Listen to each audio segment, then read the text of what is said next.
This is Tim from Your 6 Studios. Today in this video, I'm going to show you how to turn on the 8K resolution support on your PS5 Pro.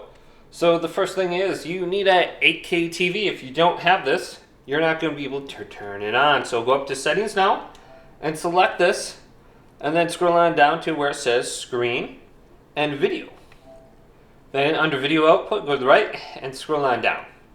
Now I only have a 4K TV. But this option still is on my screen. It's just grayed out. It says allow 8K output, switch to 8K output if your TV and the game you're playing supports it. Some features will be restricted during 8K output. So just turn it on right here and you should be good to go. Hopefully this video did indeed help you out. If it did, leave it a big thumbs up.